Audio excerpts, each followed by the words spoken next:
We're going to look at the 5 core imaging modalities in modern medicine: conventional X-rays, CT, ultrasound, MR, and PET.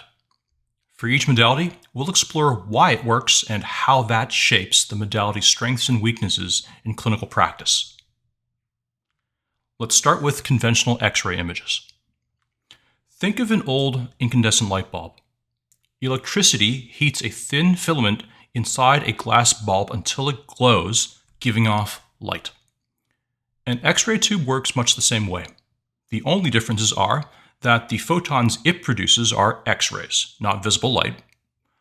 The filament is sturdier, the glass bulb design is different, and the photons are fired at a sheet of film or digital detector panel with a patient in between, which, for the sake of this diagram, I'm illustrating as just a couple of atoms with pink nuclei and blue electrons. Whenever an X-ray photon enters the body, there are 3 potential outcomes. 1. The X-ray photon may pass straight through. Atoms are mostly empty space, so many photons make it to the detector untouched. 2. The X-ray photon may collide with an inner shell electron of an atom somewhere in the patient's body, transfer all its energy to eject it, and then disappear. We call this photoelectric absorption, and these kind of events contribute to image contrast. 3.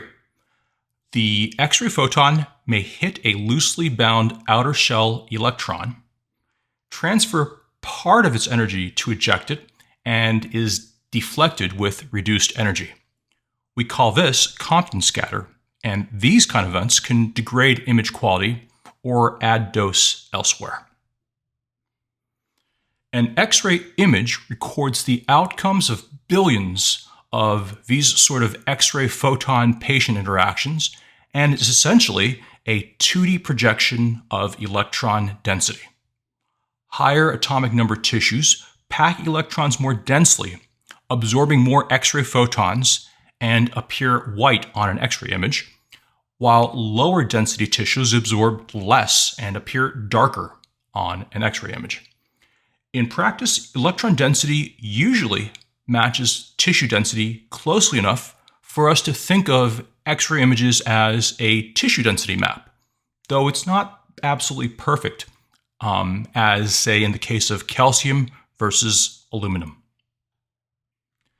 Conventional X-ray imaging excels in settings where there are large density differences, such as when we're looking for pneumonia or lung masses against a background of aerated lung, pleural effusion adjacent to lung, pneumothorax adjacent to atelectatic lung, fractures, dislocations, arthritis, or prosthetic alignment relative to cortical bone, bowel gas patterns against a background of mesenteric fat and soft tissue, and metallic foreign bodies against a background of soft tissue. Conventional X-ray images tend to struggle in settings with minimal density contrast, such as when we're looking for small or deep soft tissue masses against a background of other soft tissues, or cartilage, ligament, and tendon injuries. CT imaging. A big problem with conventional X-ray images is superimposition. Different structures superimposed on each other in the same 2D image. CT imaging solves this by taking many X-ray projections from different angles and using a computer to combine them into a 3D volume. Here's how it works. Let's say we have an object.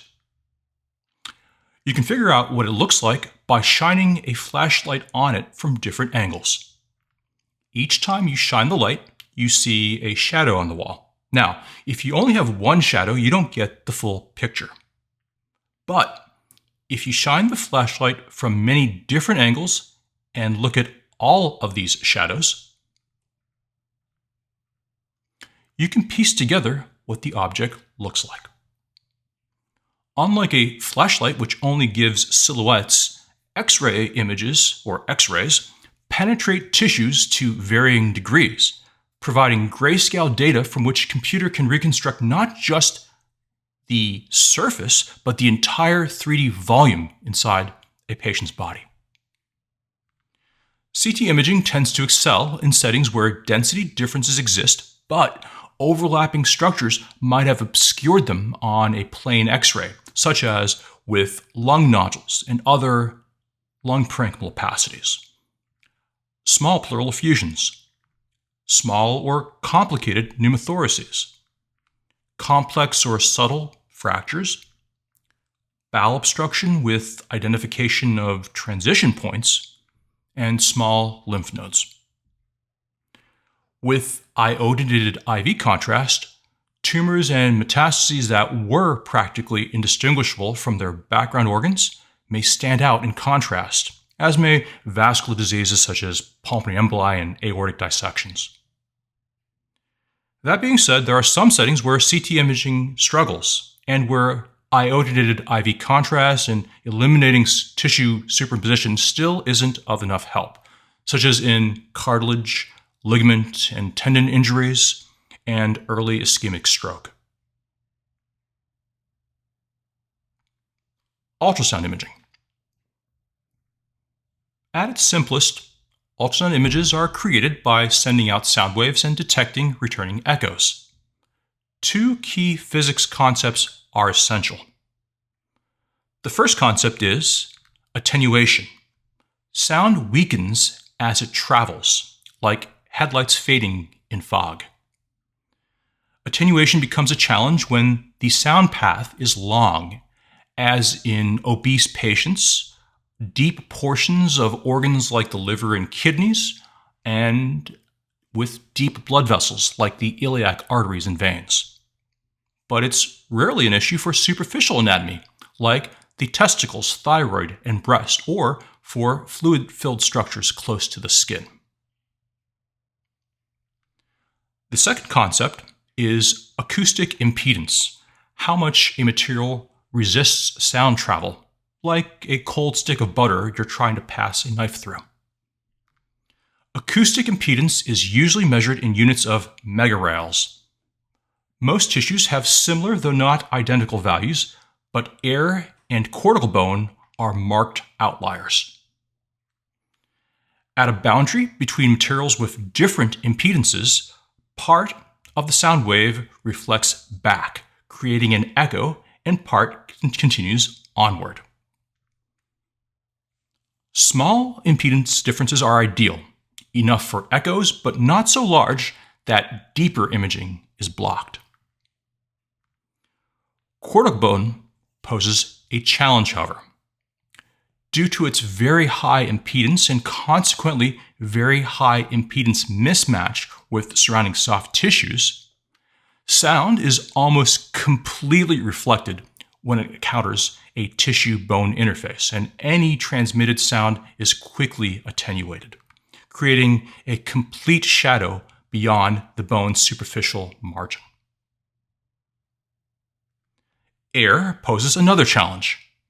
Air's extremely low impedance creates a huge impedance mismatch with surrounding soft tissues too, resulting in near total reflection. Not only that, air pockets, especially small bubbles, tend to also scatter sound waves in all directions, which can produce pronounced imaging artifacts too. As a consequence, regions of the abdomen containing bowel segments are often difficult to assess, and why organs like the pancreas can be challenging to visualize on ultrasound. Ultrasound excels in settings with gentle impedance changes. Good examples include fluid-filled structures such as gallbladder, urinary bladder, and cysts, whose margins are sharply defined due to their modest contrast with surrounding tissue.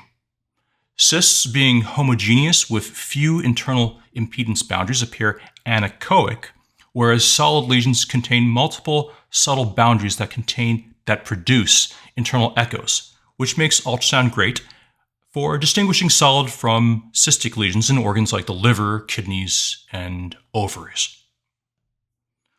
Ultrasound is also incredibly useful at characterizing fetal anatomy too. Conversely, ultrasound performs poorly in regions with large impedance mismatches, such as the lungs and bowel, where air scatters sound waves, and near cortical bone, which reflects sound almost entirely. MRI. MRI works by exploiting the magnetic properties of hydrogen protons. Here's how it works. Let's start with hydrogen protons. Here's a grid of 45 of them. Hydrogen protons are everywhere in the body, especially in water and in fat. Each hydrogen proton acts like a tiny bar magnet. I've drawn them on this image as all neatly aligned. However, without any external force, they actually point in random directions, randomly oriented with no overall directions. This is the natural resting state of the body. When we apply an external magnetic field, like in an MRI scanner, most of the hydrogen protons stay randomly oriented. However, a small fraction of protons align with the external magnetic field. In this image, 6 have aligned parallel with the external magnetic field, and 2 have aligned against or anti-parallel to it. The tiny difference between these groups is what will help give us an MRI signal. Now, we send in a radio frequency pulse, like broadcasting a song only protons can hear. This tips the 8 aligned protons into the horizontal plane and in sync with each other. Once the pulse stops, the protons begin to relax. They fall out of sync with each other. We call this dephasing, and they gradually return to their original positions. As they dephase, the protons emit weak radio frequency signals we can pick up and use to create an MR image. The 6 parallel protons go back to pointing up, and the 2 anti-parallel protons point down, just like before the pulse. Now here's the trick. In MRI, we can choose when and how we listen. We can listen early, or we can listen later. Depending on when and how we listen, we highlight different tissue characteristics. These are called imaging sequences. MRI is like tuning a radio. All the protons are broadcasting signals, but each sequence chooses a different time and frequency to tune in. T1 listens early, T2 listens late, and some sequences like stir or flare use filters to block out background noise. Let's take a look at how this plays out in the brain. Even though we're imaging the same brain, each imaging sequence reveals a different part of a story just by changing how and when we listen. On T1 weighted imaging, we tune in early. Fat is loud and bright, fluid is quiet and dark. T1 weighted images are good for anatomy and post-contrast imaging. On T2 weighted imaging, we tune in late. Water sings much louder relative to other substances here, so CSF and edema show up bright. T2 weighted images are good for spotting edema, cysts, and inflammation. On FLAIR, we have the same late timing as T2, but with the volume turned down on the CSF station.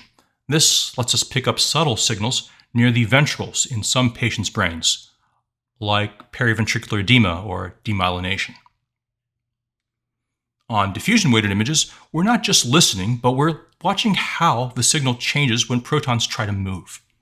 In places where they're trapped, like early stroke, the signal spikes. Here's our external magnetic field from before. But what if a metallic object gets introduced? It turns out that metal, not surprisingly, distorts the magnetic field, producing signal voids and distortion. And even titanium can cause significant artifact and degrade image quality. So even though there are some implants that are safe to MR, they can still cause substantial image degradation we refer to as a susceptibility effect. In addition to MRI's superb ability to depict fluid-containing structures and soft tissue edema, it offers exceptional soft tissue contrast, enabling detailed characterization of organs and tumors, often distinguishing between different tissue types and tumor components, such as solid, cystic, or necrotic areas. MR imaging is invaluable for brain and spinal cord imaging, detecting demyelination, edema, infarct, and hemorrhage, as well as for musculoskeletal assessment of cartilage, ligaments, menisci, tendon, and bone marrow. MRI is poor at detecting calcifications or fine cortical bone detail, as bone appears dark due to its low proton density. Air-filled structures like lung and bowel yield little or no signal, and motion from respiration can cause artifacts. Peristalsis introduces additional artifacts unless specialized protocols are used. Metallic implants or foreign bodies may cause pronounced susceptibility artifacts that can severely degrade image quality. PET imaging. PET imaging is based on introducing radionuclides into the body. Radionuclides are unstable atoms with an imbalance in the ratio of protons to neutrons in their nuclei. The radionuclides we use in PET imaging can become stable, however, by allowing a proton in their nucleus to transition into a neutron by emitting a positron. Positrons are the antimatter counterpart of electrons. They have the same mass as an electron but carry a positive electric charge. Now, there's always a swarm of electrons buzzing around the nucleus of an atom, and whenever a positron happens to encounter one of these electrons, they annihilate each other, which results in the conversion of their respective masses into energy, typically in the form of two gamma-ray photons traveling 180 degrees away from each other. In positron emission tomography, or PET imaging, we introduce radio tracers into the body that preferentially accumulate in particular environments of clinical interest. And then we acquire a three-dimensional image map of the distribution and concentration of the radio tracer within the body. We create this image by surrounding the patient with a ring of gamma ray detectors. Whenever two detectors on opposite sides of the ring detect gamma photons at the same time, we know that a positron-electron annihilation event has occurred somewhere along a line between those two spots. Several billion of these sorts of events occur and get recorded during a typical PET scan, which allow us to reconstruct a visual map of where the annihilation events mostly occurred, using a mix of integral geometry, linear algebra, and numerical algorithms. So, how do we get these unstable atoms or radionuclides into the body and to preferentially accumulate in environments that have specific clinical relevance? The most common method relies on the normal mechanism cells in the body use to metabolize glucose. Special proteins in the cell membrane, called glucose transporters, move glucose molecules from the bloodstream and into the cell. Once inside the cell, the glucose molecule is immediately phosphorylated by an enzyme called hexokinase. This means that a phosphate group has been attached to the glucose molecule, converting it into glucose 6-phosphate. Since the glucose transporter in the cell membrane happens to work in both directions, this important step traps the glucose inside the cell. Converting glucose into glucose 6-phosphate also prepares the glucose for energy extraction via metabolic pathways such as glycolysis and the Krebs cycle. Our most common strategy to get unstable atoms or radionuclides into the body relies on using a decoy that looks just like glucose to the cell. The decoy is a glucose molecule that simply had one of its hydroxyl groups replaced by an unstable fluorine-18 atom. Fluorine-18 atoms have an excess of protons, but can achieve stability by allowing a proton inside their nucleus to emit a positron and become a neutron. We call this decoy molecule fluorodeoxyglucose, or FDG. Glucose transporters will dutifully move FDG from the bloodstream and into the cell, where hexokinase immediately phosphorylates it into FDG 6-phosphate. However, the replacement of a hydroxyl group by a fluorine atom prevents enzymes involved in glycolysis and other metabolic pathways from recognizing and processing the FDG6-phosphate molecule. This results in an accumulation of FDG6-phosphate within the cell, which is particularly pronounced if your cell is hypermetabolic. And since all those fluorine atoms are unstable fluorine 18 atoms, there'll be gamma ray photons for you to detect from the cell, coming from all the positron-electron annihilation events happening inside. PET imaging's versatility comes from the wide range of radiotracers we can use, each designed to mimic or target a specific molecule in the body. The workhorse is FDG, which accumulates in many tumors, infections, and it also can be used to identify areas of brain involvement in dementia. Sodium fluoride is excellent for detecting many bone metastases. PSMA-targeted tracers, labeled with either gallium-68 or fluorine-18, bind to a transmembrane protein overexpressed in prostate cancer.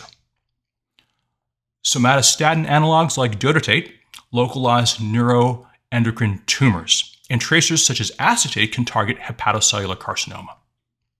This molecular flexibility is PET's greatest strength, but it's also why its performance depends heavily on the right tracer for the right clinical question.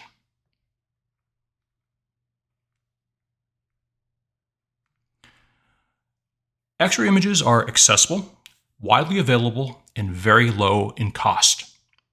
CT entails much higher ionizing radiation doses to patients than X-rays, often requires the use of IV contrast, and is moderate in cost. Ultrasound is probably the most operator-dependent imaging modality here, but low in cost. MRI studies can take a long time to perform and are high in cost. Finally, PET imaging, which is often combined with CT due to its poor anatomic detail, is very high in cost.